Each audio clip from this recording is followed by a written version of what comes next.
Okay, you're live. Okay, great. Welcome everyone. It's 3:05 on Wednesday, October 14th, and this is the regular meeting of the Waterville Valley Board of Selectmen. Today we are here live in the town conference room. You may or may not be able to see Mike, but he is here, and Rich and I are here.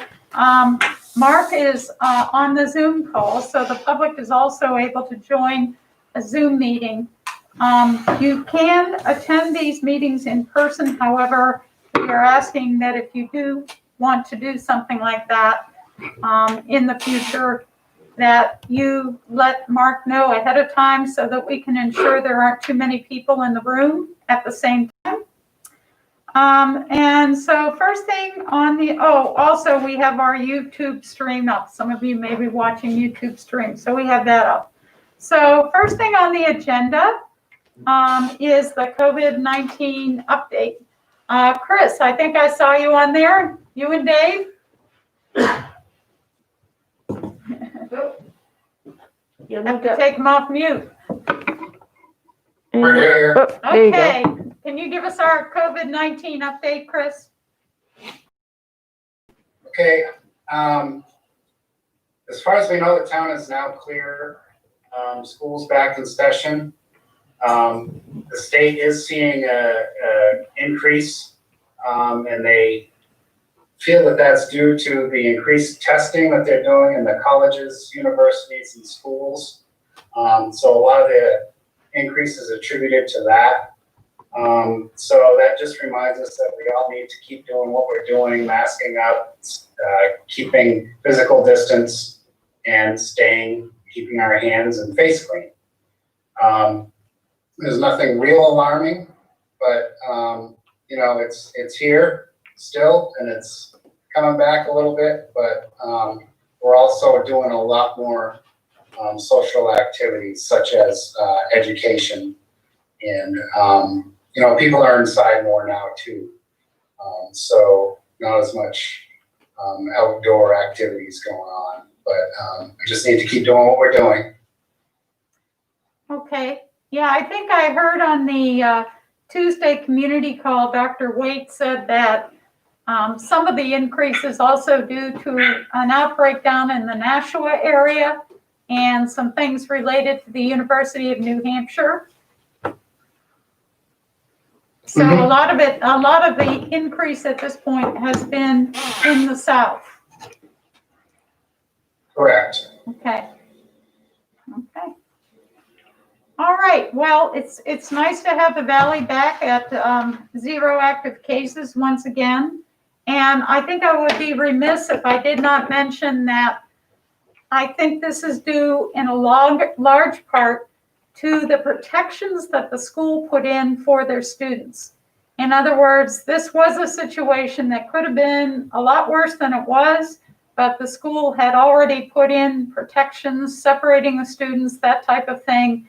So when these two kids showed up with test positive, although a number of people had to go into quarantine and we had to stop school for a couple of weeks, there were no other cases that showed up as a result of this exposure. And I think we should all be proud of that. And also, obviously, all the folks in the community who have been doing their part to social distance and to wear masks in appropriate places and to wash their hands and do all of the things that are being recommended. This is not exactly COVID-19, but we have a flu clinic coming up too, right? We do. Sharon, I believe that's next Wednesday, is it? Okay. It is next Wednesday, yes. Okay. 22nd, isn't it? That's a Thursday. It is the 22nd, I'm sorry. 22nd, October 22nd. Yes. Then That's 11:30 to 1, I believe. 11 to 12:30. Okay. Okay. Do people have to call up and sign up ahead of time? No, No. And is it going to be down here in the conference room? Yes. it will be down in the conference room. We're going to place the nurse all the way in the back of the room, and then there'll be a couple of employees around to help people stay at least 6 feet apart. and they can wait in their car or whatever's convenient if the line gets that long. Okay, But there's also, the form is on our website if you want to fill it out before you come in to alleviate any holdup with filling out the form ahead of time. okay. And as I understand it, people have to pay either $39 for the regular shot or $79 for the high dose. But then you take that and submit it to your insurance company and they will reimburse you to the extent you're eligible. Is that how it works? You're gonna accept, no, they'll accept your insurance card right there. Oh, they will? If you don't pay for the shot or what have you, they will bill your insurance for you. Oh, okay. Yep. Okay, I didn't know that. They'll accept a credit card or your insurance card, whichever means of payment that you have. Okay, okay. Well, that's great to know. It makes it easier. And I hope everybody who is able to get here, advantage of this will do so. Spear was nice enough to set up our own personal flu clinic once again, so you don't have to travel into Plymouth to do it. And of course, we are being encouraged, especially this year, to get a flu shot so that we can kind of take that misery out of the equation of the COVID-19 pandemic. So, yes, Mark. I'd just like to request that people park down below. Okay, When they, it'll be easier for them to see if there's a line or if there are other people waiting, okay, rather than have them park up above in the regular customer parking. okay. So it would be easier for them to park down below. All right, great. Okay, thanks very much Oh, for that. wait, we got Judy.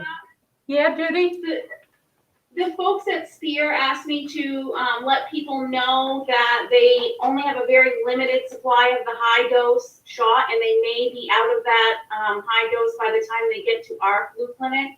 So if someone is very adamant that they need to have that high dose, then they should either arrange to go to one of the other Spear clinics or their doctor's office or CVS or another clinic. Okay. Thanks for that, Judy. Okay. All righty. Privilege of the floor. Mark, are Bill and Wendy here for privilege of the floor? They're here actually for the planning board items under 8B. Okay. But we could probably jump to that and so that they don't have to stay for the entire meeting if they don't want to. Is that okay with everyone? Sure. Okay, Mark?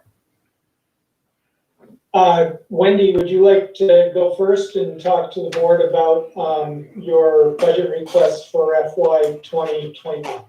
Yeah, sure. Thanks, everyone. I believe the board should have received my email with an attachment, but basically for next calendar year, have the ability to hire Tara Bamford to help us in this latest revision of the master plan. We've been working through it, and she's been helping kind of guide us along a bit. But of course, COVID interrupted a lot of our group sessions. So she has submitted the estimate for doing the work for us. It would basically entail her writing it all in herself. So it'd be that singular voice that would kind of tie together the master plan and make it, we feel, a bit of a stronger document, and also make it easier for us to build off it as we keep doing our revisions going forward in the future. So that is about $8,100. There's perhaps a little wiggle room in there for us to save some dollars here and there, but that's our biggest project that the planning board had voted to hopefully be able to proceed with next year. And then also we were hoping to have an additional about $5,000.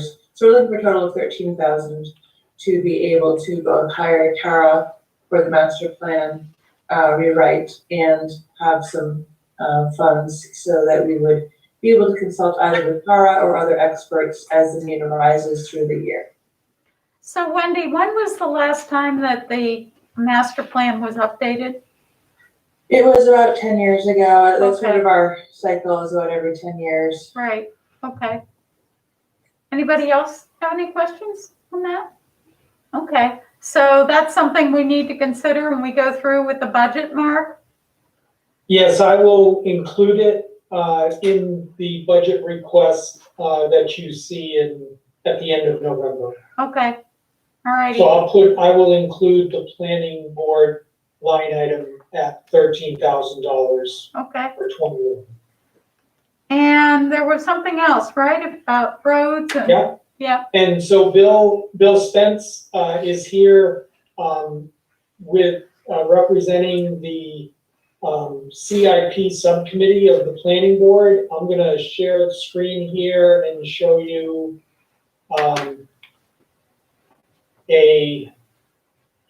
let's see, maybe, yep. And I'm gonna go. penguins. Yeah, penguins. Let me find where It's just trying to loosen us up. sorry about that. There we go. Okay, so, Bill, Could you make that Jerry, bigger, Mark, and please? Bob have been working Mark, can you blow it up? I'm sorry, Can you make it bigger, Make it please? bigger? can I make it bigger? Zoom in. Not sure I can.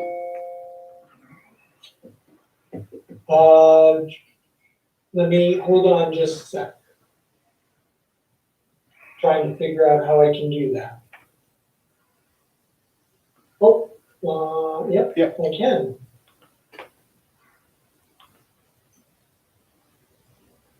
There you go. How's that? We're still leaning in, trying to read it off the screen. Okay, I can do bigger. Hold on. Oh, that's much better. There you go. Okay, Okay, so, the CIP subcommittee has started their work on the 2021 capital program. There were a couple of items here, which I'm showing you right now. The 900,000 here on repaving, road repaving and sidewalks. As well as 2 years out with nothing in them right now. Fiscal year 22 and 23 do not have anything shown for it. So I'm gonna let Bill take it over to you about a request from the subcommittee regarding especially these road repaving sidewalk projects. $1,000 a year, chip away at it kind of thing. Okay? Go ahead. Okay, well, CIP meeting that was held on October 1st, the committee voted to recommend that to the planning board that the funds allocated to road engineering and design be released. That's further down on the page. Mark, you can- Okay. So that recommendation was made, and at the October 8th planning board meeting, the board reviewed the recommendation and voted unanimously to recommend to the select board that these funds be released to town management so that the road engineering work may be completed.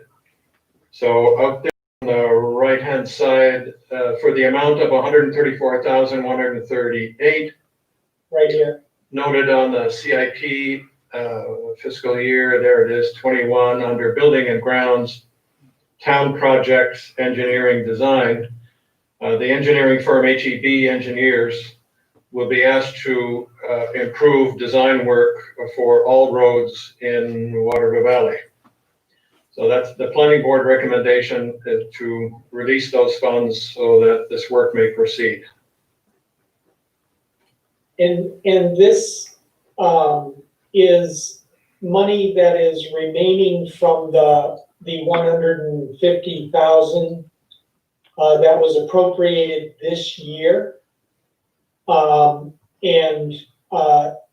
we already have Valley Road, Tecumseh Road, and Snows Brook Road, preliminary design work complete. The idea in releasing the 134 is to go back to HEB engineers and get them to give us how much it would be to, number one, prioritize the road system network and do the preliminary design work on as much of the remaining road work, a road system in town as we possibly can. And so we would not be doing all of the engineering, right? We would be doing just the preliminary engineering the same way that they did when they prepared the grant application to Northern Borders. This preliminary engineering work is necessary because we can't even get a contractor to provide us with a cost estimate without this preliminary engineering. So we can't fill in these other projects that are shown here. If I can get the CIP moved.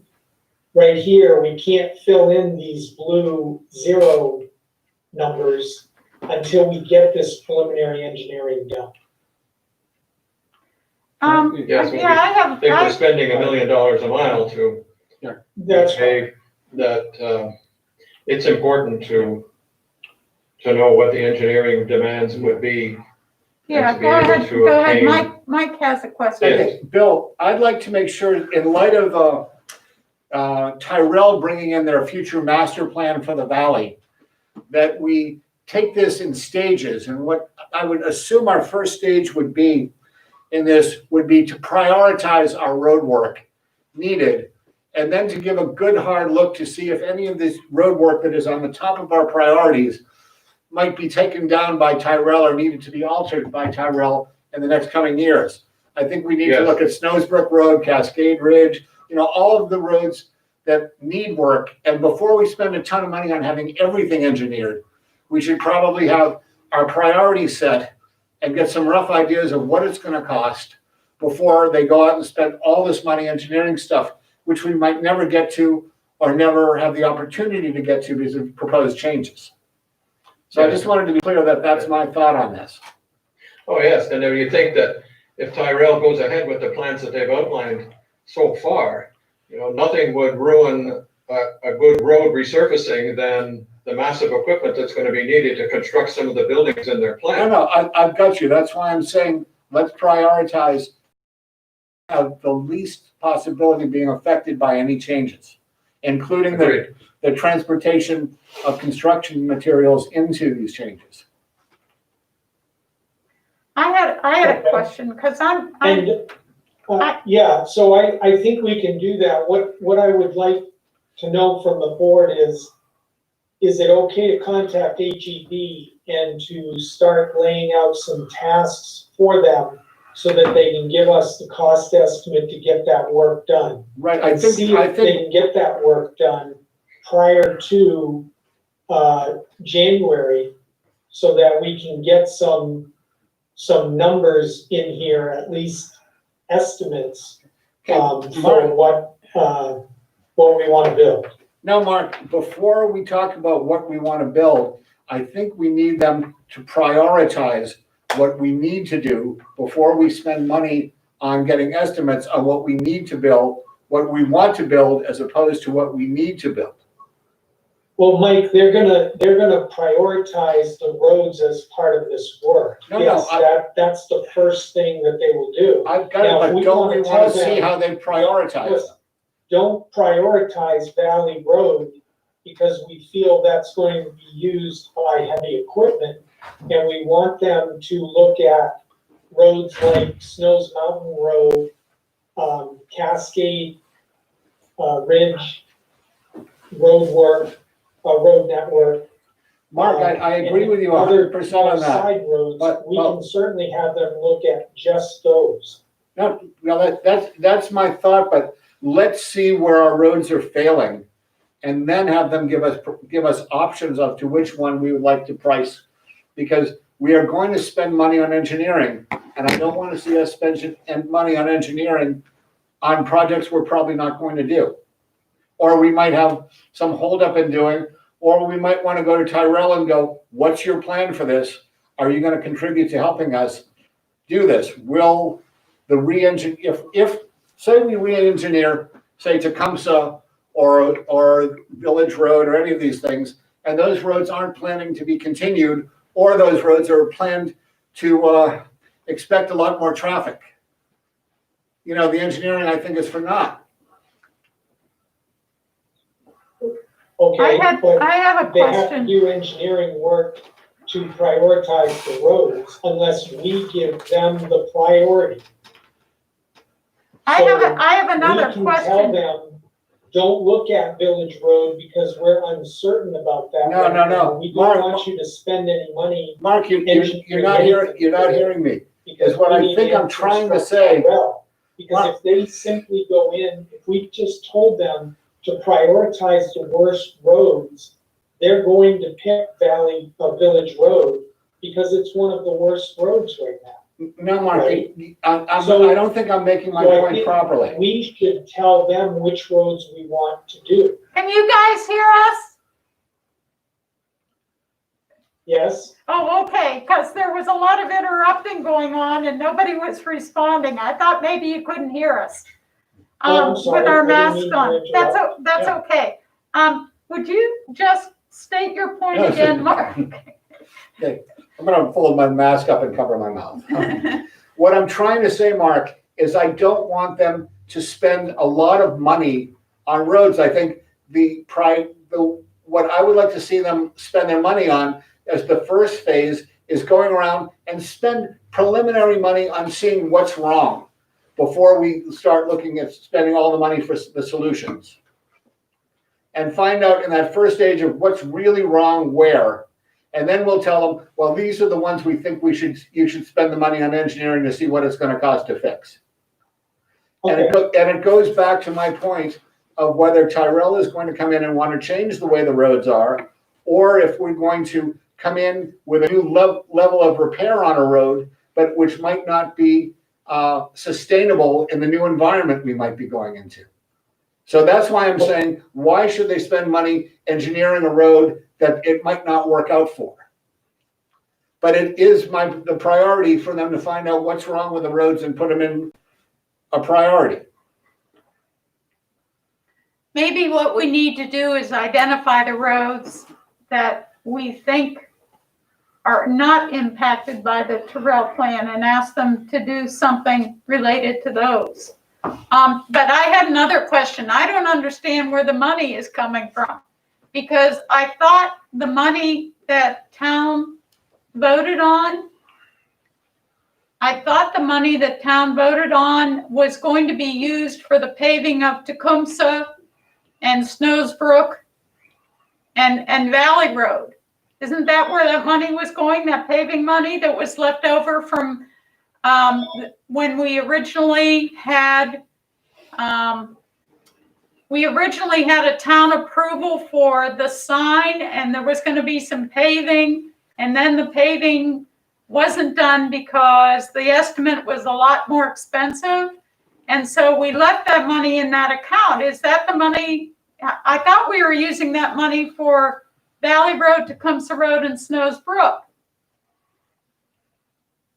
We have right here, Margaret, I don't know if you can see it, but I'm having trouble moving around in this spreadsheet, but there's $113,960 for road repaving, and there's another $75,597 for maintenance reserve. So there's about almost $200,000 here in accumulated reserves for the repaving. That money was going to be used on the Valley Road, Tecumseh Road, Snows Brook Road. It was going to be combined with our grant money from the Northern Borders grant application. So because we didn't get the grant, we still have this $200,000 available. Okay, it's not committed to anything yet. The money that Bill is talking about, requesting that we use, is this down here, $134,138. That's for town engineering and design work. That's out of the 150 we approved last year. That's out of the 150 So they're that two we separate approved items. last year, plus some existing money that we had left over from previous town engineering appropriations.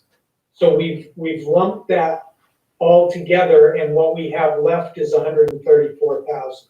So when we paid HEB for their work this year, that came out of that account. That came out of that account, and those bills are all paid, and that is the engineering that they did in preparation for the northern borders. Okay. Well, I know where the money comes from. It's hard to make a decision because we're not the engineers here, but I thought that HEB, like Mike, I think is saying, was going to take a look at the entire road system and just give us an opinion as to which ones needed to be dealt with first. Well, And if they were to go out, took that off the table. The board voted to not do any of that work this summer. We Oh, I don't talked think so. about it in the spring, but because we were waiting for the northern borders I don't think so. application, and then with COVID and Right. all of the funding issues that have come up at previous selectmen's meetings, you voted to stop all engineering Oh. work. Mhm. And that is what Bill is asking for, is to go back to HEB and to ask them to do, like, what will be the first step will be prioritizing the all he had to roads, to say. look at all of our roads and to give you an opinion of which roads we should do That's all I first. was asking. and I think that's what our intention was with that particular money. So if you're asking, can they now spend that money? As far as I'm concerned, I don't have a problem with that. That's something we wanted HEB to do, and we simply delayed doing it because of all these other considerations. Right, I agree. and that's what I was asking for, Okay. because you had put the hard stop on it. We're asking the CIP committee, before they can make any recommendations to the planning board and ultimately to you, we need more information from the engineers. Okay, So Is this, step one would be to prioritize the roads, have the selectmen and the planning board review that priority list. We need to come to a consensus about if there are any roads we are going to do in fiscal year '21. And like Mike said, take into account Tyrell's plans and everything else, and then lay out the road. and to present to the selectmen. Can I have a second on that? I will second. All in favor? Aye. Aye. Aye. Okay, you got it. Great, thank you. Is that it, Bill? That covers it? Yes. Thank you. Okay. I'll stop sharing here so we can. Well, maybe I will. I think we'll go forward and review and approve our minutes.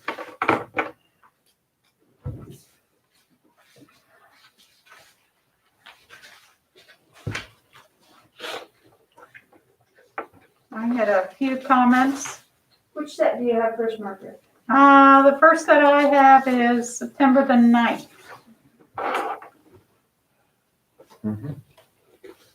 I had a few comments. I've got one on line 83. Does anyone have anything before? I that? have, on page, that's line 92. Same here, yeah.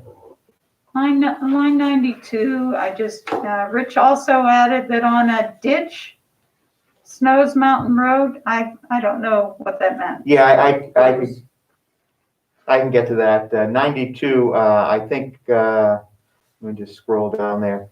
Rich also added that on, let me see here, to a ditch, well, it's actually, I guess, a ditch on Snow Mountains Road located across from 30 Snows Mountain Road. The entrance to 30 Snows Mountain Road. It's actually, I guess, a road drainage ditch. I'm not sure what the technical Right. term may be. The That, sentence didn't make sense. So, Yeah. Yeah. does that make sense now? Mhm. Before that, on line 90, I think Ray had also said 25 for the maintenance area, for a total of 50, as I recall his comments. So if you go to line 90, I think we just left out the 25. 25 parking at the clubhouse and 25 at the maintenance area. Okay. And prior to that, 83, it should be from, not gold, but golf. Golf. You may want to say golf course clubhouse, Mhm. just to make it clear, more precise where we're talking. My next one is on line 157. I've got one on 135. Okay. Change possibly to possible. David offered the possible uses. And, yep, then 157, it should be the Mad River, not the Mar River, the Mar River. the Mar River. And 159, Should be which discharges discharges, yes, into the river. into the river. 160 double instead of doubled. 61, I change estimated to expected. Does that make sense to everybody? The EPA permit is expected to be Expected. received. Yeah, Still passive, but we'll let that pass for now. okay. Then I'm down to 219.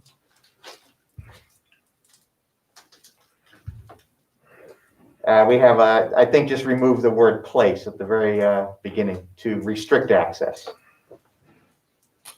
Mhm. And then 223 is my last one. It's changed the to they. 223. They choose to ignore them. Mhm. And that is all I had for that, for those minutes. That's it. Okay, moving on to the next set, which would be the minutes of, The 23rd, I think. yes, the 23rd. I just had two changes. Okay, where's yours? First one is on 69. Okay, I don't think we're a nest, I think next, at the Right. next right. select meeting. And 173 is the last change I have there. And I would just capitalize the A in assessor. Okay, And that is all I had. and then our last set of minutes was for the workshop meeting that occurred 9:30. on September 30th, I had nothing. and I didn't have anything on that, I had so, a question on that. yeah, Didn't we talk about designating the $30,000 for the heating to being part of the heating again? Or, that last sentence was kind of weird to me. The current wastewater repair has 73, inclusive of 30,000 from an insurance claim for the faulty heating system. Does that say what I'm trying to say or not? we did say at a prior meeting that Yeah. we were gonna use the 30K for a heating, but then we had a discussion at this meeting and said, and Dylan basically said he didn't think it was a problem, if it would Oh, be that's better right. You served. said you'd get through it without it for now. Yeah. Right. Yeah, okay, Right. so yeah, that was reapportioning that $30,000 in insurance claim into the wastewater repair account. So it was not going to be used for the heating system. Okay. Okay, can I have a motion to approve the minutes for those 3 meetings? I will make a motion to approve the draft minutes for the meetings of 9/9, 9/23, and 9/30, 2020, Select Board, As amended. as amended. Thank you. I will second that. All those in favor? Aye. Aye. Okay. Financial report. Okay, so I provided you with our current numbers. Let me, share my screen again here and I'll show you the.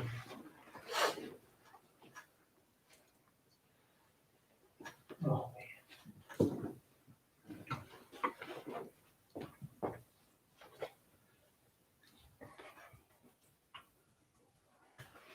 We have this in our packet, don't we, Mike? Can I start with a question mark, maybe? While you- Yeah, go ahead. Brooke might be able to help me with this. Collected third quarter on parks. I assume that's boats, and I know we adjusted our revenue down to a proposed budget of 22,000 for revenue. Brooke, do you remember what the original budget number was for boats?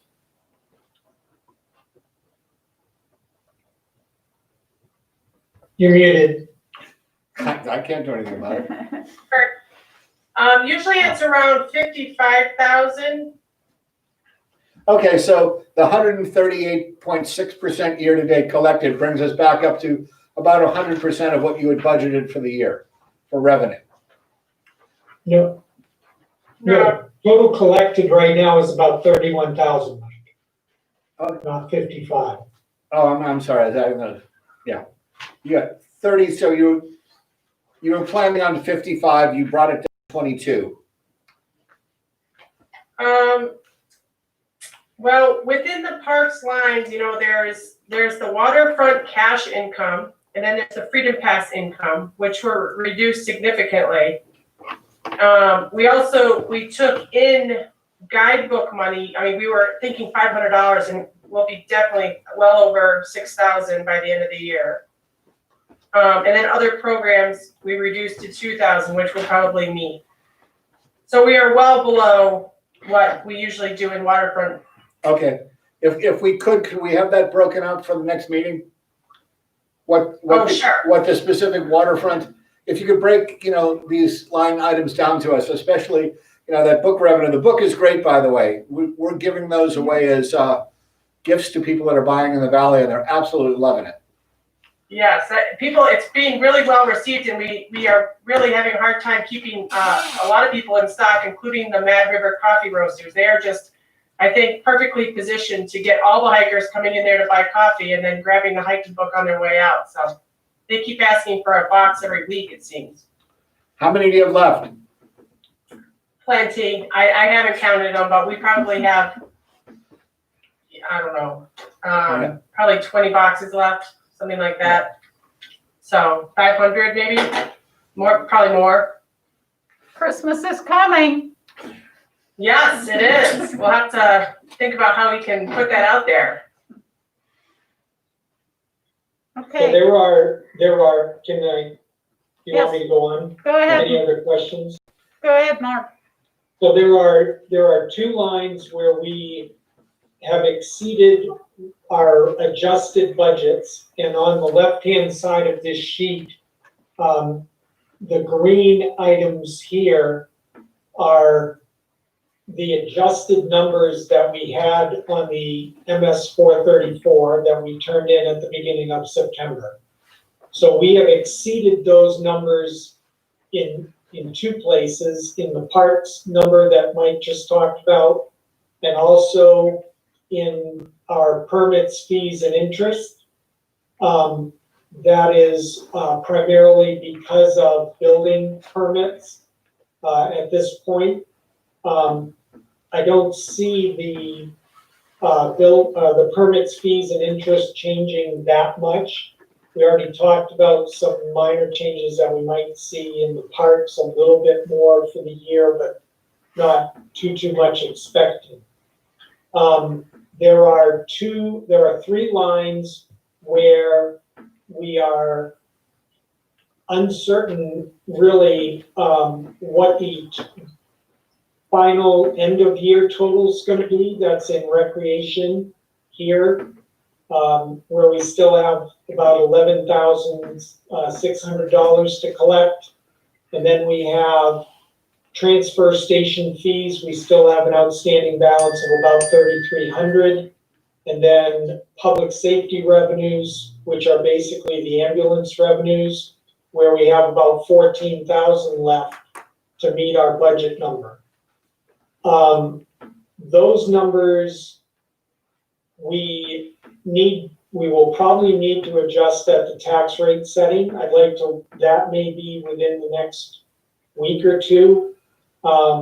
So I'd like to wait until that time, but those three lines may need to be adjusted further downward. We can offset most of that money if we increase the permit fees and interest estimated revenues and the parks revenues up by the amounts that they're over collected. The line items that are highlighted in green are definitely on track to be on budget. Not too much over, there's a little bit of wiggle room there, but they will at least make budget. The final ones are the yellow highlighted ones, which are lines that we expect to be on budget, but we don't have the certainty that we do with the lines that are in green. So overall, I think we're gonna be very close. We may need to adjust a couple of the lines down a little bit, but I think we're on track to collect pretty close to this remaining $278,000. Okay. On the expenditure side, their lines are looking good. We have the three departments, which is the legal expenses, planning and zoning, and wastewater, that are tracking well ahead of where we are. We're currently 79% through the year. They're tracking ahead of that. The legal expenses line is, not a large number, but we are going to continue to use it. We have several things that we're continuing to work on. And as far as planning and zoning, they know what the limitations are to date. Okay. I will say, though, that all of these percentages that are being shown and the $920,600 balance here at the bottom that we have remaining is based on adjusted numbers, not the appropriations that town meeting made. So these include the adjustments that we talked about back in June. And if you want to go over those, I have those numbers available for you to look at. Would you like to look at those now, or how would you like to handle it? Maybe look at them when we're doing the tax rate I think discussion. we'll have a much better grip when we go to start talking about tax setting. Okay. All right. Okay. All righty. Department head reports.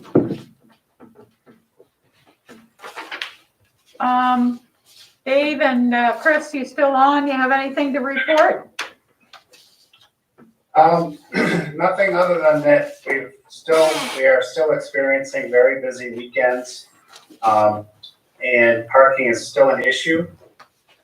We do our best to chase. I just want everyone to know we do our best to keep that in order. However, this last weekend we experienced a few medical calls and police calls as we were trying to handle the parking issues. So we got a little bit overwhelmed. It was nothing serious. It was all, trip and falls, walkouts, things like that. But, again, parking was an issue last weekend. And we're just doing the best we can. We're watching it, and hopefully, that's the end of it for this season. Hopefully, I don't know if, it's hard to tell what's gonna happen. But, I think it's gonna be a long-term, issue that we gotta spend time to solve. It's nothing we're gonna be able to solve it overnight. But, other than that, other than being busy, that's about all I have to report, unless Dave wants to add anything. Nope, that's pretty much summed it up unless you have any questions. Any questions? No? Yeah, I'll go on. You got one? Right over there. I've heard there were some problems with the late wedding the other night.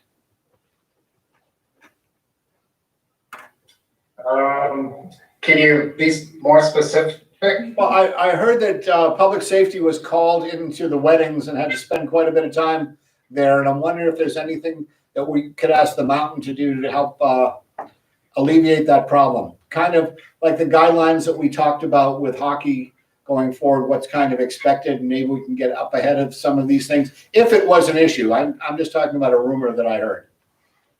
Yeah, I don't think it was an issue. It's not uncommon for them to call us if they kind of get that feeling that something might happen. I believe this was a case where there was some people that were drinking maybe a little more than they should. The mountain felt a little uncomfortable, and they just wanted us there just in case. We didn't have to take any action at all. Oh, okay. And as a matter of fact, the outcome was quite cordial with everybody. But that is a consideration, I guess. I'll let Dave add to this, but I guess it is a consideration, they would not call it a code of ethics like we do with the hockey team, but maybe just expectations. But go ahead, Dave. No, I think it was more issues with, potential actions if they were to cut people off from drinking too much, the reactions of some of those folks. And I think it's just maybe a little bit of training on their part and the confidence that when it comes to serving alcohol, they have the authority to shut people off if need be. And I think they leaned on us a little bit in that particular case, but that's not totally out of the ordinary. We've done that where we can just by our mere presence can change the attitudes or in the direction of a lot of these things. So I think that's pretty much where it was this weekend. Okay. All right, Brooke. Yes, hi. So we had a busy weekend for the rec department. We had our first annual Chalk Fest, which was really fun. It was here in the rec department parking lot, and there were about 8 families that participated. We had our fall foliage foot race, which we were really lucky with beautiful weather for that. We had some great volunteers. We weren't able to do our 10-mile trail race this year because we just didn't have enough people to cover all that, but we hope to bring it back next year. Public safety did a great job helping us keep everyone safe on the course, and I just want to thank everyone that was involved. It was just really nice and refreshing to put that event on and have it be such a success and really well received. People were excellent in terms of wearing their masks when they were milling around town square, even to the starting line, and then once everyone was started in the staggered starts, they were able to take their masks off, and it was just it was a great event. It was full, so that was also really good. It sold out about 5 days prior to the event. In regards to that, our tradition is we choose a nonprofit to donate a portion of the proceeds, and this year we chose the Waco Valley Elementary School PTA to help support them. And this year, with 150 participants, $5 per registration fee, that comes to $750, which I'm recommending we give to the PTA.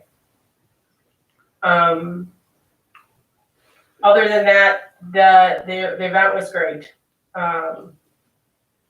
It was also marked the weekend, the ending of the Great Rock Hunt. We had, thanks to Margaret for putting this out there and painting the beautiful rocks. This has been running for some time now, and it ended this weekend, and we had at least 26 people collect on their reward, but so many more that participated in that online or virtually, turning in that they saw the rocks around town or asking us questions about where are the rocks. It was just really, really good engagement from the community, and everyone really appreciated it. So thank you, Margaret, for that contribution No to problem. your community. I gotta pick them up before Or they just get leave 'em. taken. Before they get taken. I love seeing them.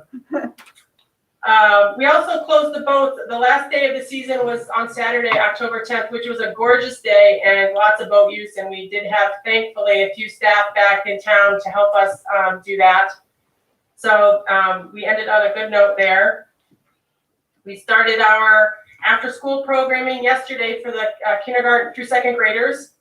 And we have 7 kids in that. And then also we are starting an after-school adventures club, which is kind of like a hiking adventure club, and it'll be on Fridays, and it's already full. So Eric will be doing that out of the Parks Department, and everyone's really excited about that program. This weekend, we are planning to open the rec department for pickleball use from 11 a.m. to 3 p.m. So we will be doing that with the expectation that people are wearing masks in the building, in the lobby, even in the gym if they're not playing. And then when they are playing, they are encouraged to wear them if they feel comfortable, and if not, we will not be requiring them. And I just wanted to make sure that we were all on the same page in regards to that. I haven't had, sorry? You got that okayed by the school? Yes. And what are the requirements gonna be for your staff after? Are you gonna be cleaning, or are they gonna be? Well, we will be cleaning the equipment that's used, if any. A lot of people come with their own equipment, but we will be cleaning the pickleball equipment. But the other stuff will be cleaned by Wiley as it normally is, so that he always cleans the bathrooms when he comes in the morning before the kids arrive. So that's the only thing that we feel like pickleball is a really good one to start, exploring this with. And I would guess it's one of the most missed things that we can bring back. I don't know if open gym is really going to be an option for us this winter, unfortunately. I know that other people are missing that too. Yeah. Are there any questions about the pickleball or opening the rec this weekend that you might have for me? No? Thanks, Brooke. Okay. Jim, yeah, Go ahead. go ahead. You had more? Well, the only other thing that I had here was, we do have a situation where during the summer, the rec department offers the boats as a Freedom Pass venue. And then in the winter, we offer climbing wall and open gym.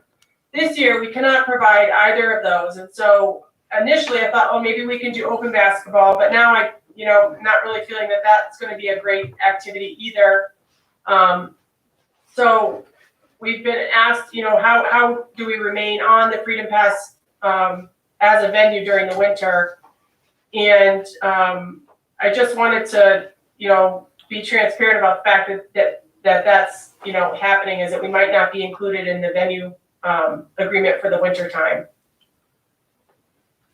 Okay, So, all righty. Mark, do you have anything else to add to that? No, I just think, I hope that dropping off of it now, off of the Freedom Pass program, isn't too much of a negative going forward. So, once we come out of all of the restrictions that we're currently living with, I'd like to get us back in the program as quickly as we can, because it is key to a lot of our support to the community.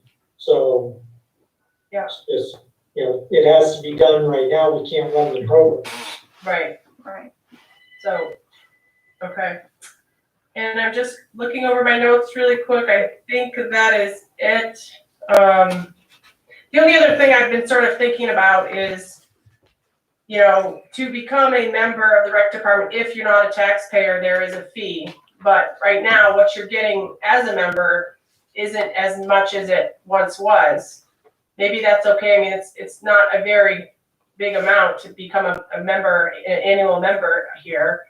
And we are offering hiking programs and that, but we're not offering the full scope of what we were, of course. So I'm just wondering if that's something we should hold off on until next year, or if that's something we need to address. Make a proposal. Okay. Yeah. Well, I will give it some thought. I just didn't know if you felt strongly about it. If not, then I will think about that and make a proposal. Thank you, Okay, Margaret. great. Thanks, Brooke. Jim is with us. Good afternoon. Things are pretty routine on our end for this time of year.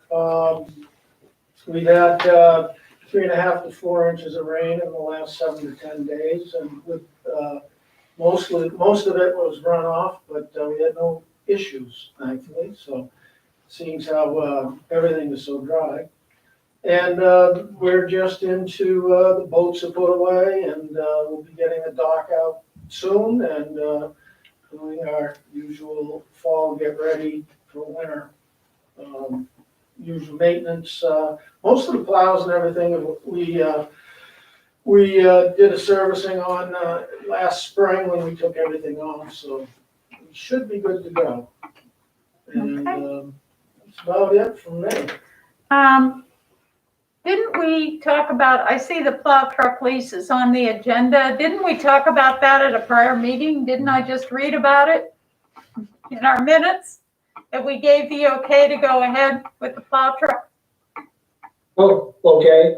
I'm sorry, I forgot that we had that conversation. Yeah, we So, did. But my sheet does reflect that anyway, Margaret, when we Okay. talk about the rest of the budget items. Right, I think we, what we told Jim was to go out and see what he could get as far as a lease and that kind of thing, but I don't Okay. know that there's anything else that we needed to do other than to say it makes sense to go forward with that, Okay, okay? Yep. Calendar review. What do we want to do about Veterans Day? Yeah, we gotta move it, right? Is that a well, holiday? the office is open, I was just requesting that we not have the meeting. I understand. Okay, let me look at the calendar. I had proposed either the 10th or the 12th. We have a planning board meeting on the 12th, but it's really not a big deal, they're done in the morning anyway. Yeah, well, let's not meeting you out. Let's see about the 10th. Is that okay with everyone? Yeah. The 10th at 3 o'clock Yeah, just instead of remind the me. 11th? Sure. My thing. Okay. Okay, thank you. We don't want you to get meetinged out Okay, on the same day. no problem, thank you. Yep. Any other problems or any other issues with the 28th or? I don't or believe any of so. that? On the 28th, just as a note, the chapel committee is planning on coming into the meeting on the 28th to start talking to you about the warrant article for town meeting 21. Okay. And the chapel, they have a committee meeting later today. And so they're gonna write up their proposal. I've been working with Bertie and coaching them on what their request needs to be when they come into you. So hopefully we'll have a good recommendation from them for you to talk about, and we'll try to take care of anticipate as many of the questions as we can before they come in. But I just wanted you to all be thinking about that, because that's gonna be a big item Okay. at that 28th meeting. Right. Okay. New business, the water sewer warrant. I think you just Yeah, wanted to show I us how much just things wanted have to changed. highlight that and get a board vote in the minutes, to approve that. Judy, did look at the numbers, and we basically, 3 million? flat fee was up slightly for both water and sewer, amounts by a few $100s, and that was because of new construction.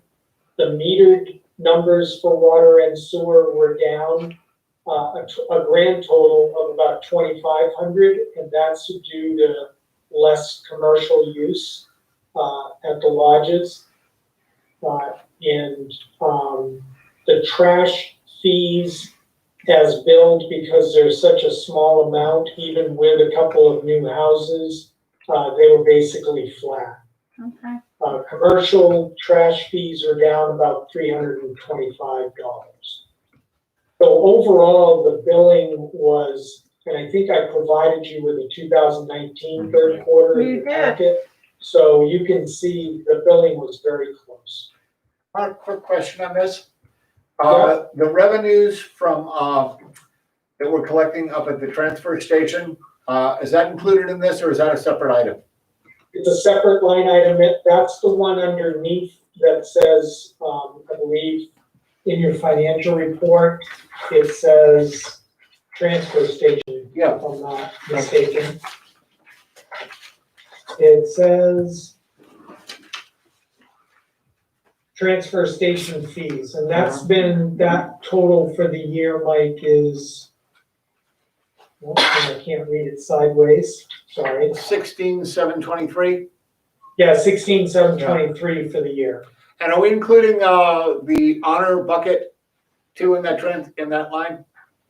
Yes. Okay, I did notice a ton of stuff there this weekend. Yeah, Jim, did we do well in the honor system, or are we checking the videotape? We did quite well this weekend. Some people, So, basically, for chargeable items that were dropped off, we did quite well. So without, what do you call quite well? we collect, well, for the estimate of what we counted and for what we collected, Yeah. it's fairly well matched, within a $10. So how much was it as a It total? was $125, $130. Okay, Now, what you have to understand too is that there's a lot of stuff that gets dropped off down there and a lot of stuff that disappears because people People come know that they go down here and it's like a swap shop. yeah, yep. So it's, I could use 3 more ball tires. No, it's little things like, you know, when I was cleaning out Lenny's house before the sale, I put some dishes in there. They were gone. Next time, nope, they were gone. No, and we do So- try to sort through yeah, and throw away what we think is Yeah. garbage Yeah. and then leave the stuff for a few days. Yeah. And if it doesn't disappear, then we dispose of it. exactly. Well, I just want to publicly thank everyone if we got within $10 of what we should have gotten just based on the honor system, that's great. And the So- camera. In the camera, yes. Yeah, Okay, and we have the cameras, yes. So if I could get a vote on the third quarter warrant, that would be great. The one we signed? the one we signed already? Yeah, the one that you signed, just so it's in the minutes so the auditor can see it. that you- Okay, I move that we approve the third quarter warrant for water, sewer, trash. I will second. All those in favor? Aye. And while we're on the subject of water, sewer, trash, I've had a discussion with Mark that I just want to put out there so the public is aware of this.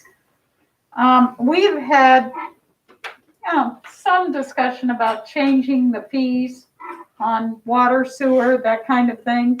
And I've asked Mark to look at, I don't know, a number of different ways of doing this. For instance, should we be charging everybody a certain flat fee to support the infrastructure that we have, and then water usage is on top of that? And in that instance, how do we take care of the people that are on flat fee right now because we can't do individual meters? Do we have to have two different systems? How is that all gonna work? So anyhow, Mark's gonna go off. That's why I'm glad we have him. He's gonna go off and run some scenarios for us as to what it would be like if we build differently than what we're doing right now. Because what we do right now is all the commercials do it based on usage. Everybody else has a flat fee. And it's been pointed out to me, probably by some of the same people out to you, that there are folks who are only here for a few months a year. And they're paying for, the same as the rest of us who are here year round. Go ahead. I think you need to clarify the phrase flat fee. You're billed on fixtures. Mhm. But it's the same, yes, you're billed on Not fixtures, but it's usage. the same amount every month, every quarter. Right, which really goes towards the infrastructure. Yeah. So anyhow, when we were talking about infrastructure, we were talking about everything that was basically fixed costs for operating our trash, water and sewer. Whether in fact that could be something that was separated out as being the flat fee and then usage went on top of that somehow. Don't know how it's going to work out. We'll see. We'll have some more discussion about it. Obviously, we are stressing our infrastructure a lot more. We know we have some capital challenges ahead of us with respect to wastewater treatment, that kind of thing. So I think it's worth doing some exploring there. Okay, we are up to old business. Mark, the Golden Heights Road right of way. Yes, as I said in the memo, I am continuing to work with town council. We did confirm, he reviewed the town's zoning ordinance. The Lucas's lot, so first what we did was we took the area, we calculated the area with the town mapping company, the area of the easement for the road, and we subtracted that from the existing acreage for both of the lots. The first lot closest to Valley Road started at 1/2 acre, so obviously the area covered by the road reduced it below 1/2 acre. But that is still, because it's in the village commercial zone, it is still buildable for commercial use because there is no minimum lot size. So as long as the person who is proposing to develop that stays within the proper setbacks, they can build whatever size building fits into that area. On the residential property, which is the next property up, directly across from Moose Crossing, when you remove the road area, that calculates out to greater than 1/2 acre. So for both residential and for village commercial, that lot is still buildable because there is still 1/2 acre left, even taking the road out. The town council is continuing to look at the issue of whether or not that should be deeded as an easement or fee title. At some point, maybe within the next week to 10 days, he would like to have a separate conversation with the board to give you his final findings. So he is almost done with that work, and I will email you if and when you want to have it. Left-hand side as you're going up Golden Heights Road. If we remove the road acreage from that lot, the only thing that could be built on that lot would be a multifamily or commercial development. Okay, thank you for that clarification. Yeah. Okay. All right, any other questions on that? I have a question. Okay, Am I okay to talk? yeah, you're okay to talk. Go ahead, Barry. Okay, thank you. I'm a little confused by what Mark said about it being, minimum lot size. Because last year, and I might be confused about this, but we voted in Article 5, it says to eliminate the minimum lot size for residential usage in village commercial district. And that was the only article last year that did not pass. So I'm a little confused by that. Okay. Mark? That's what I just said, Barry, is there is no, it is not a regulated thing for commercial and multifamily, but for residential, there is a requirement for half-acre lots in the village commercial zone. Okay, but is there anything in our zoning regulations that actually says in writing that in a VC zone that there is no minimum lot size for multifamily units? Actually in writing in our zoning. No, actually, it's allowed by by not being stated. There is no lot, there is no minimum lot size that is actually written into the ordinance. So that means that there is no minimum lot size. So because it says specifically for residential, it's a half-acre required. I see, okay. So it's not really stated, but you're assuming it's that way because it's not in there. In talking to town council, that's the way the ordinance works, because it is not laid out, there is no minimum lot size. I see, okay. Thank you for that clarification. Thanks, Barry. Anything else on this? Yeah, So, Rick, you want to identify yourself, Tom? Tom Myrick. Tom Myrick is here in the house.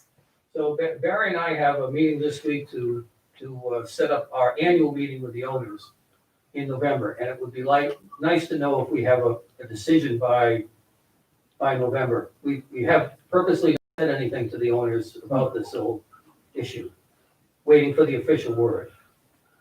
Yeah, Tom, can I address that, Margaret? Yes, please. Tom, we are going to try to get together with town council, like I said, within the next week to 10 days. He said that he just needed a couple more days. He wasn't ready to meet with the board today. But as soon as we have that meeting, I'll communicate to both you and Barry, what the final decision is. So if it becomes a right of way, do we need to revisit the town vote on 2008 when we considered it a town road? That is actually the question that he's looking at right now. He will have a final determination to discuss with the selectmen about that exact issue. So he just wasn't ready when I talked to him yesterday to actually be here today to talk to the board. He just wanted to check a couple more things and then come back to the board. In speaking for the Moose Run board, it seems to us it would be the appropriate thing would be to just refile that subdivision, remove the street from the lot. Then you'd have 2 buildable lots and 2 buildable house lots and 1 condo lot. And then we wouldn't have any further questions about who owns the road, who pays the road, who's responsible for the road.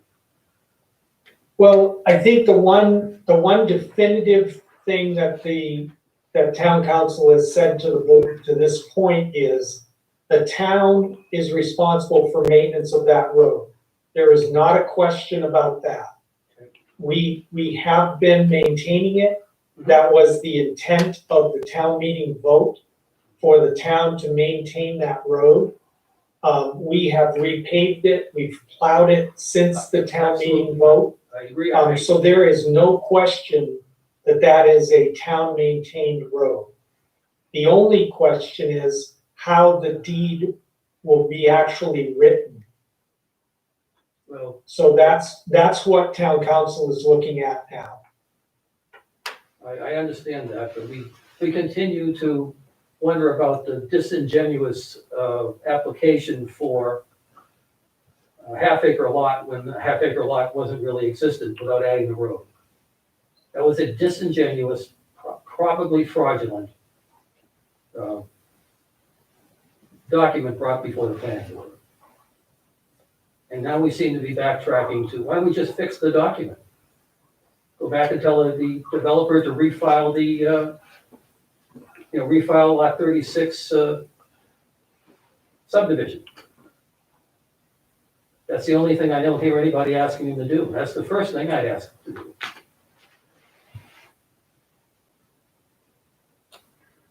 Well, my only observation, Tom, is based on what Mark has told us today. There is not a problem with the Lucases building a house on their lot, nor is there a problem with a multi-family unit on the other lot. Has anyone cleared this with the Lucases? No, not yet, because we don't have Well, be prepared. I have not said a word to the No, I'm Lucases. waiting to hear what town council says Right. before I bring this through, because I don't know what the issue is going to be once, and that's the town council's opinion. It might not be the final opinion. So just in thinking about representing our owners in the association, Mr. Lucas bought a certain lot containing certain square feet. I With a understand. road Mark. across it, Pardon? with a road across it, as it says in the deed. Right. Right. With a road across it, as it said in the deed. Mhm. So we actually created a deed giving him the road. Great. Okay. I don't think the deed says that, Tom. We didn't give him the road. No. We didn't give him the road. No. It says there's an easement across his property for a road. Let's hear what the Let's hear town what the council town says, council then says. we'll go to the next step. I think we've been working in good faith on this to get this moved ahead Oh, no, in I an think orderly I think manner. you've been working in good faith. But we just don't know the answer. None of us are, we don't have the benefit that Massachusetts has with land court. Agreed. We will Okay. continue to say nothing to the owners then until you give us it. Oh, no, I, as soon as I know, I'm going to the owner because I made representations to them.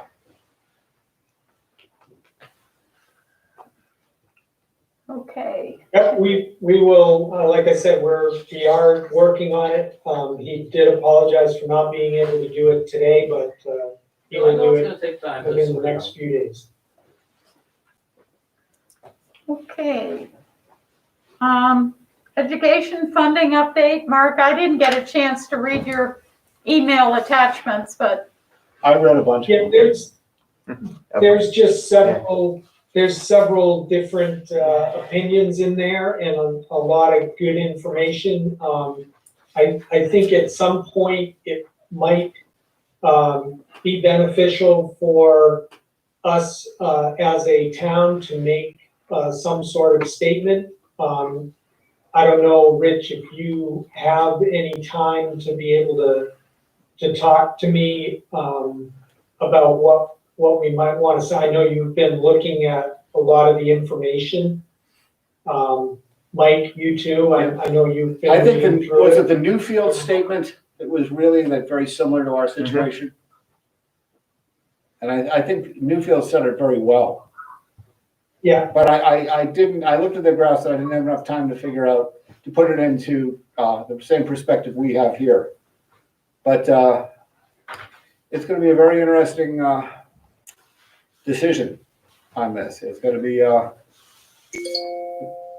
interesting and really, the repercussions of this could be very substantial. yeah, I don't, so if any of you want to either If you wanna participate or meet and workshop on it, speak for the town, whatever you want to do as a board, I'd be willing to do that. I could even just read basically what we wrote before.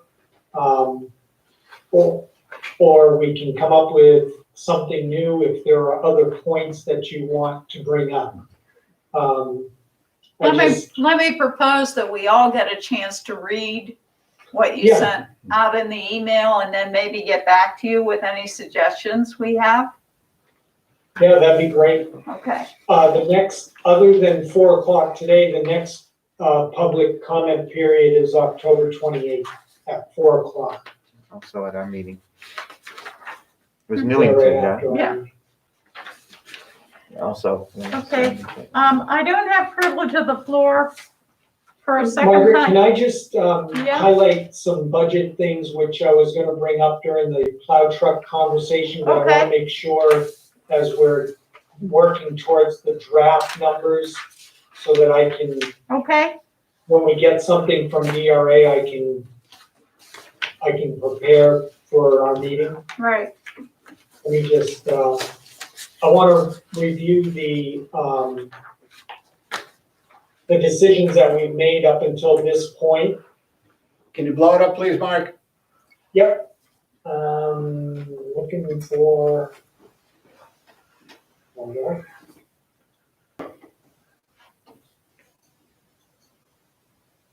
How's that? Much better. A little bit better? Mhm. Yeah. Okay, so the numbers, if you remember the Selectmen's financial report, under the expenditures lines has cells that are gray, right? Mhm. Those were the department lines that we adjusted back in, I think it was June, May or June, we talked about it. And the total of the changes that made from the town meeting appropriation to those adjusted numbers is $118,600. Department heads have verified that we can still do all of these proposed changes. In addition to that, we've identified some additional lines, okay, that we either didn't have in before or that we actually can save a little bit more in those lines if we want to. And those 3 lines, they're all in the rec or the parks department, is we can add $14,000 from the seasonal wage line to the savings. We can also, if we want, change the parks part-time wages from 15,000 to 19,000, right? So if we put 19,000 in there, and then we could change the waterfront staff wages from 5,000 to $8,400. And that would bring our total from 118 up to 140. Okay. As far as, so this money, the way this would work is we can't change the appropriation that was voted at town meeting, but we can plan to underspend the budget by this $140,000. In addition to that, we talked about the $335,000, which was voted from fund balance last, in March. Mhm. We've already spent, or we have committed, out of that $335,000, $274,000. Okay, and that includes the $35,000 for wastewater. I'm sorry, it includes $35,000 for the plow truck. Mhm. And it includes 15,000 from the sludge drying bed maintenance, which we talked about using for the well 2 immediate repairs. And then we have 35,000 under water and wastewater repairs that we are using combined with our remaining prior year balances to do the fixes up at the lagoons. And let's see, what else did we have? So that leaves 25,000 here for aeration system improvements, 10 from the wastewater collection repairs, 10,000 from water distribution repairs, and 12,000 from the guardrail repairs, plus balances out of the leases and the Corcoran Pond closeout, which gives us approximately 61,000 additional dollars. That's a total of about $200,000 that we can use for the tax rate setting. So the fund balance use, here's the 335,000 that we voted at town meeting. If we use, be conservative, only use about 90% of that $200,000, that means that we would have 180,000 at the tax rate setting time to reduce the tax rate. We still can return somewhere around 280 or so to the fund balance itself. We're going to use 180 of that 280. That's going to leave us $732,000 at the end of the year in fund balance. And that equates to about 12% of our operating budget. So we are still within doing this, putting in the extra $180,000 still puts us within the DRA recommendations for fund balance retainage. So at this point, as far as tax rate impact, 180,000 is approximately 50 to 55 cents on the tax rate.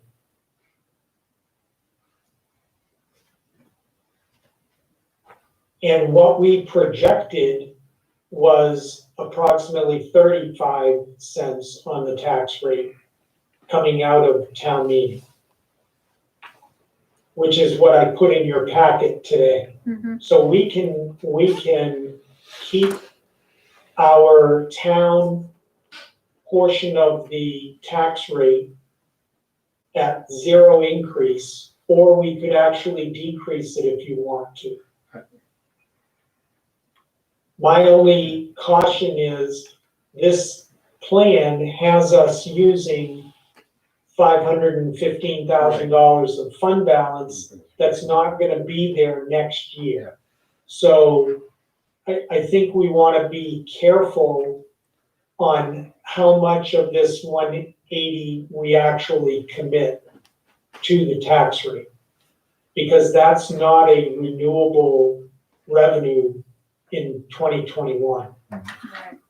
Unless we dip into this 432. I mean, 732. So. All right, Mark. So this is a one-time thing. Yeah. Depending on how you'd like the tax rate to pan.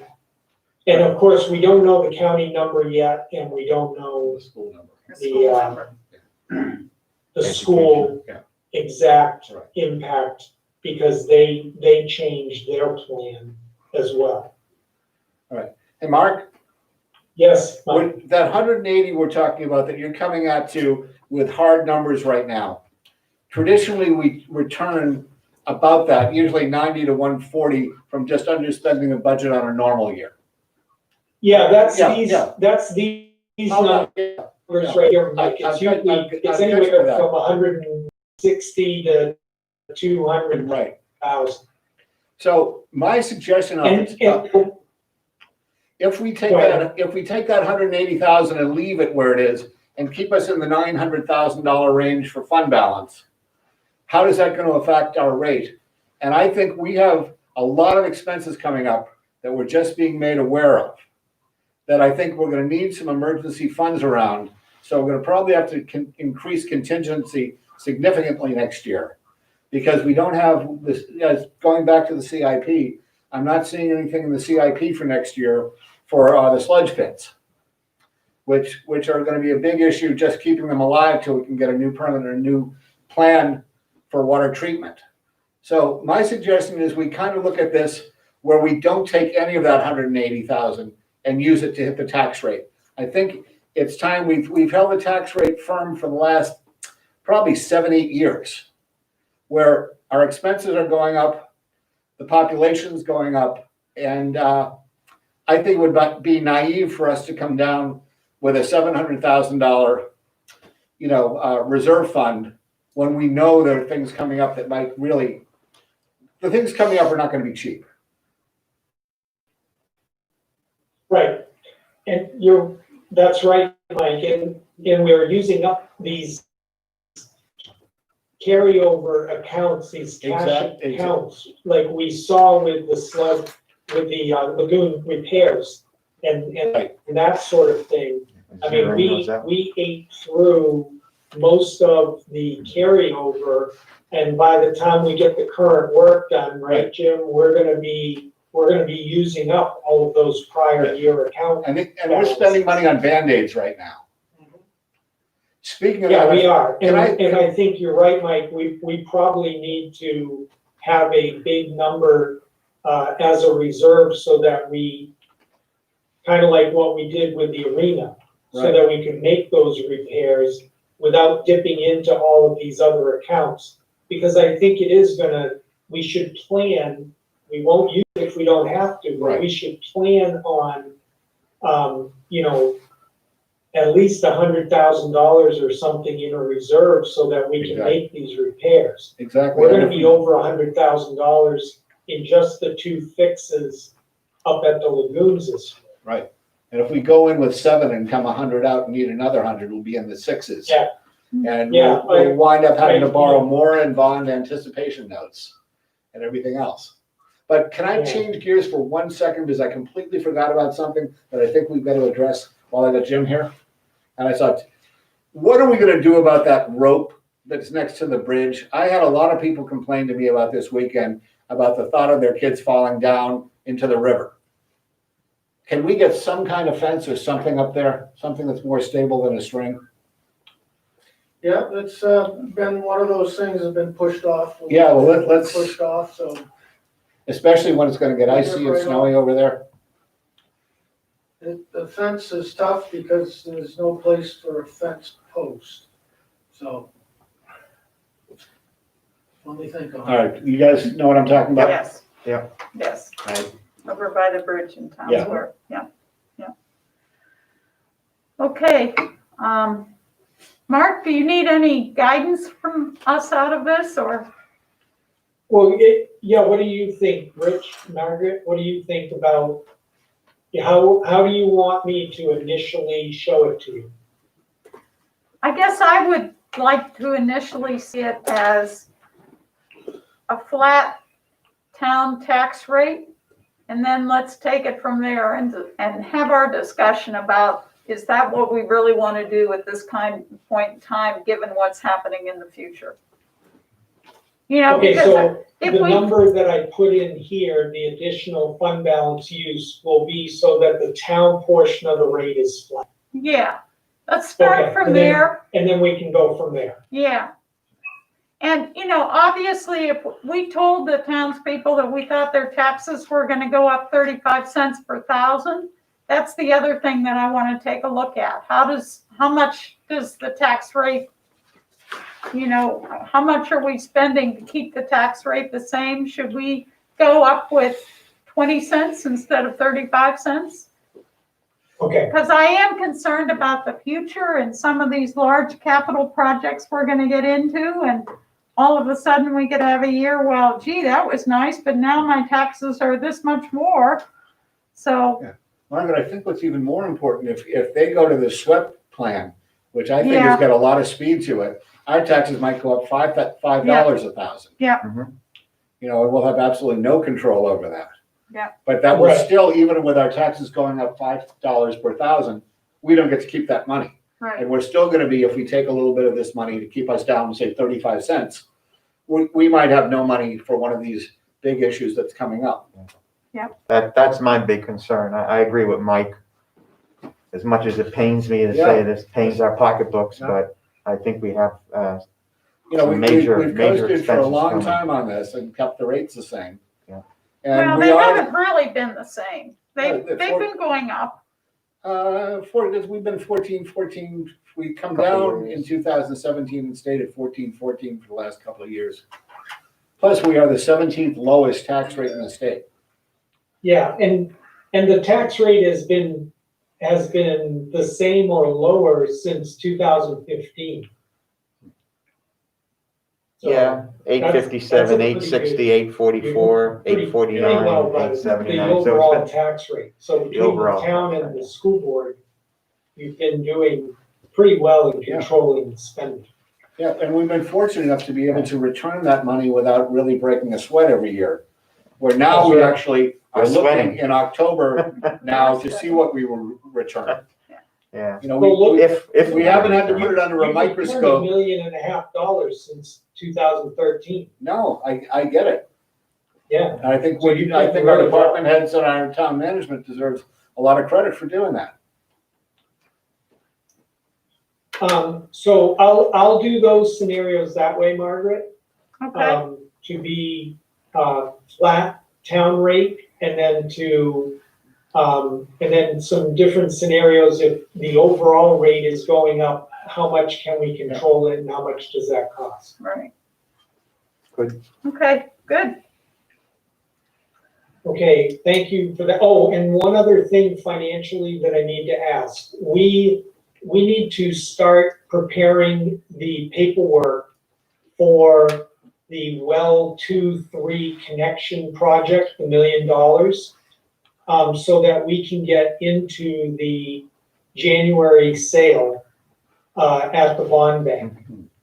Rates have been at 1.5 or lower for these, for the last two sales from the bond bank.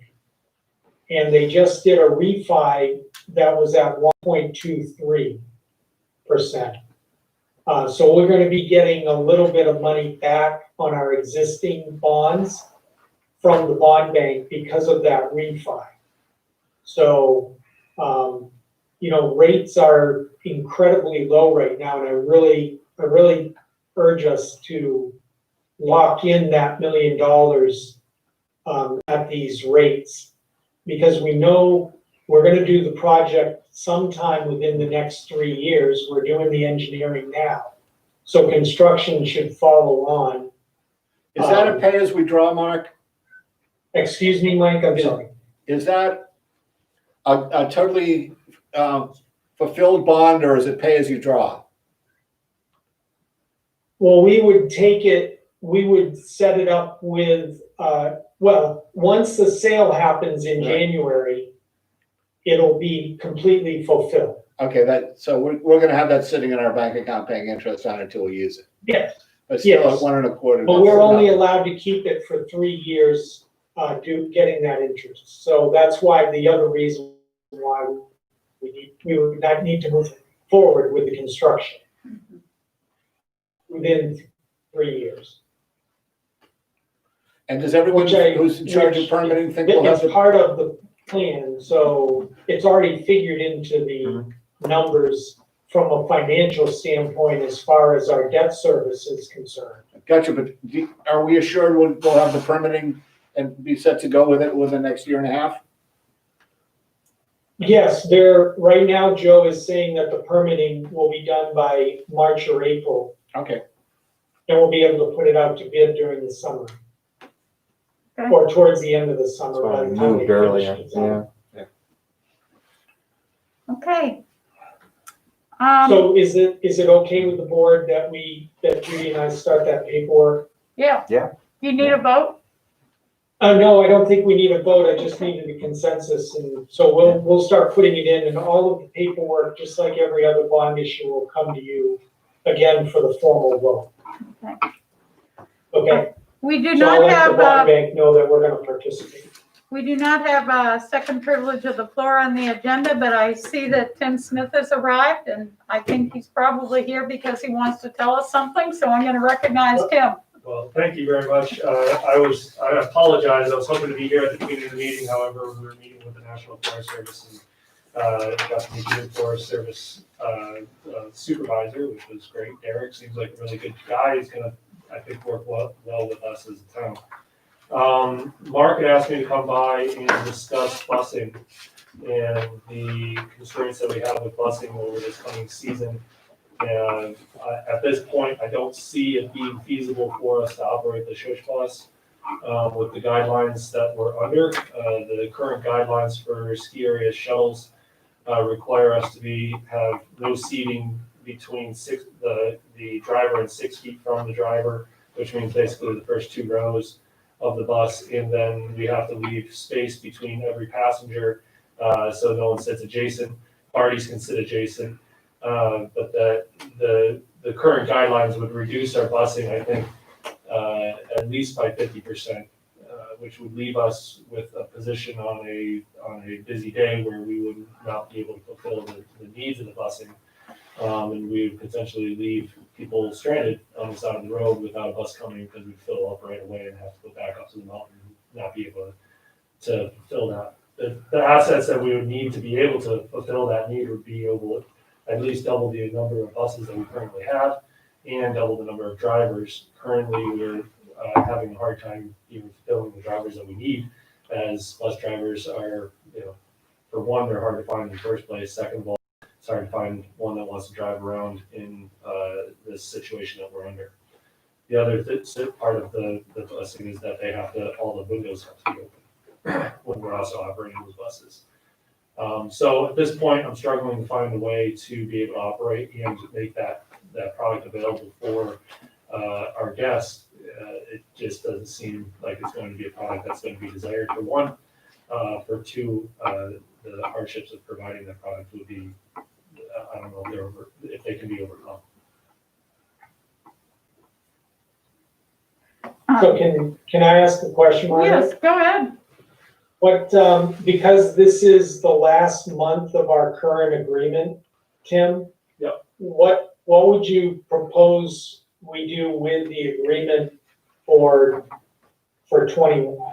Because November is usually the month that we make the first payment on the next year's, we divide it up into the 12 equal payments. Correct. We'll move the agreement to be reevaluated after the ski season and move forward with the agreement after the ski season for the summer shuttle and for next year's shush bus, hopefully being that we're not under these guidelines any longer. Okay. Tim, I understand what you're having to do and what you're trying to do to make it easy for people to get from their cars to the ski slope and that kind of thing. Part of the complaint in the past has basically been the condition of the parking lots. Can you just talk a little bit about the parking lots and what you're going to be doing to get people from parking lots up to the ski area? Sure. So the main thing with parking lots is and we are in New England, so obviously we have issues with all parking. And our parking lots, especially being that we're mostly on dirt at this point, the way that we're going to access cars in our parking lot is going to be skiing from the perimeter of the parking lot in towards the outside of the parking lot, so you can walk from your car to the ski trail, ride that ski trail down to an open air trolley that'll allow you to ascend back up to where the buses normally would drop off. And now there will only be 2 stops at the ends of each of those ski trails, one at the perimeter of where lot 9 stop sign is, and the other one where the ski trail for the Nordic Center goes down Pipeline. So there'll be 2 trolley stops. During the midweek when we're slow, we'll only run the top, what we call the lollipop, which is the circle. We'll shut down the other parking until we get to a point where we need to have both trolley stops open. And when we open both trolley stops, we will run 2 trolleys to be able to maintain a consistent flow of traffic back up to the drop-off area. Do you have the same kind of restrictions on those trolleys as you do We on do the? not, because they're open air. Oh, okay. All right. Any other questions for Tim while he's here? No, I understand. Okay, thank you. Very good, thank you. Board concerns and directives. Anything? Okay. Correspondence, we had some correspondence, I think, from Snowy Owl regarding our new lights. Snowsbrook Conference. Snowsbrook condos. Yeah. Is Jim still there? Yeah, Tim is still here. So, talk to Jim about that, and we'll look at, some options, for addressing that. Is the complaint the lights are too bright or they're pointing in the windows, or both? Yeah. Do they violate our dark sky policy? No, I do not believe the light is not above the 90-degree or 180-degree cutoff. They are definitely cutoff lights. So the light that's projecting up would not be in violation of our dark sky ordinance. Chris, unless I misspoke. No, it is the horizontal plane as you described. What we've got to do is keep it from shining in those condo windows. It's the first light, I think, that's the one that's problematic. Right. Yeah, the second one is up where the sidewalk goes up to the conference center. Correct. Yeah. And that's, I think there's some folks that are not happy with that one too. My general impression is, and I'm not a lighting engineer, the light is not going up. The light is going down and out, okay? But there is a significant amount of light going down and out. It's a very safe place to walk now if you're walking down the area at night. And what I said to Mark, and I know he and Jim are going to work on this, I'm wondering whether there's some way to just paint the back half of the bulb on the one that's a problem. Or there may be a way to put up a shield or, a different shade behind it, that kind of thing, so that you're still getting the light on the path, but not going back. And the other comment I would have, and I actually went out and took pictures of this today, this same condo has 2 globe lights in their parking lot that have highlight the dark skies. I'm sure that they were grandfathered, but they have 2 lights in their parking lot that must be shining into people's condos already from the front. And I don't know whether those are on a timer or whether they're on all night or what the story is on those, but it's not a new experience for the folks in the condo to have, some lights outside. So I think we need to try and find a solution to this to be responsive. And we'll see what Jim comes up with. I will contact. Yeah, I just think, Chris, we definitely met our safety goal for lighting that path, which I think is a big positive because that's what people were complaining about. Right. So I think we've addressed it. I think we've got a couple of ideas for lessening the impact. Margaret, you said that people were not happy with the second light by the path up to the conference center. The building on Snowsbrook that is closest to that path has a direct view to the light that goes up to goes up to the path that goes up to the conference center. On the other side of Snowsbrook? Yeah, no, I haven't had a direct comment from anyone on that. Most people have commented on the very last light. Yeah, the very first one, yeah, or Right, last one. or the last one on that path. But the next one up seems to have a little bit of the same issue with that last building in the group. Okay, Yeah. all right, we'll check that one also, but we're definitely concentrating on that end light, Right. so we'll come up with something. And just point out that Just a few points in our light. You can certainly have a situation where they comply to the lighting ordinance in design. However, light trespass supersedes any ordinance. So if it is a trespassing light, as they call it, then we can take care of that. And another thing is, I haven't gotten any complaints about the floodlights, but the outdoor lighting ordinance does not have any grandfather fixtures in it. So we can look at that if you wish. No, I was just pointing it out because it was raised as an issue with these lights, and the folks that are raising the issue have some lights that are clearly non-compliant. Yeah. So I don't But just for the necessarily. record, there is no grandfather provisions for the lighting ordinance. So they were supposed to change those lights over when we. They should, and if they, Chris, you're monitoring them, if they give you a building permit to change the lights, right? Yeah.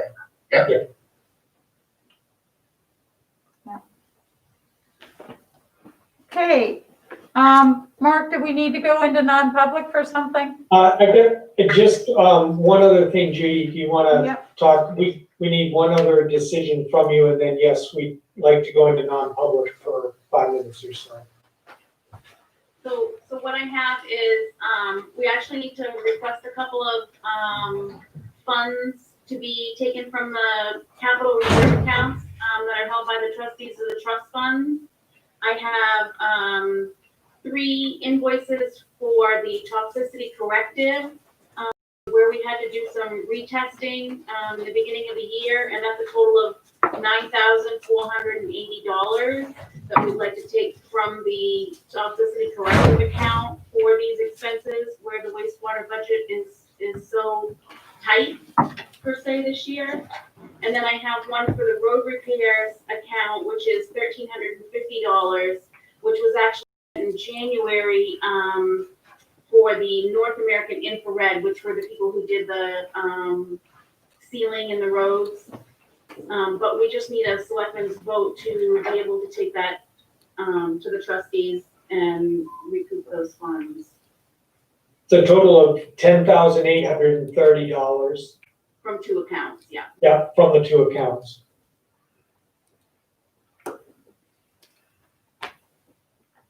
I'm sorry, I'm at a loss. I don't ever remember doing this before.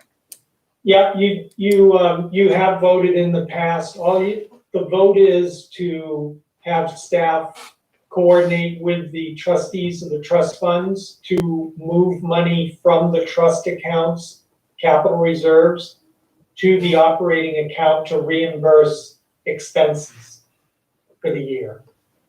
So I will move to, you need a motion. So Yes. I will move to have the town staff coordinate with the trustee of the trust funds to move funds from 2 accounts in the amount of 10,280, was it? 830. 830 to the operating budget to pay for 3 invoices, was it? There's actually 4 total. 4 total invoices.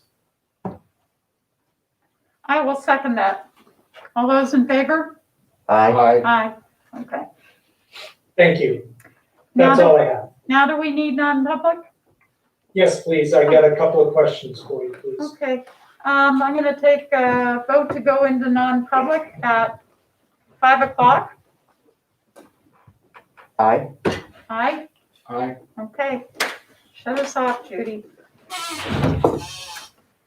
So in case you guys haven't seen this, I went up and stood by Yeah, I haven't the seen the building. lights yet. I went up and stood by the building, not the last one, but the You're second still, one that you're has gonna the wait, big Sharon? Yeah, I'm just trying to, I went up and stood there and took a picture down, so the light is Uh, here, and that's what you see from that building, okay? how do I But get that's going Wendy up out of the path. there? You see how the light Yeah. goes I don't know. out and around? Sorry, I'm trying to leave, but can't get my. Okay, I'm sorry, Wendy, I don't want to kick you out, but. Okay, bye. Bye, Wendy. This is all light from the. this is And right do we next need to where it Brooke? goes Is like that. she? I thought, Yeah, for there's some one reason, I item, thought they were if gonna she be is sort of like still around, I'll lower. pick her up. Okay, Yeah, and she's not as still. bright, but, Yeah. okay. Yeah. Yeah, no, I mean, there's gotta be a Can you, do you have? balance there. They probably won't be happy with anything. Oh, you're frozen. So,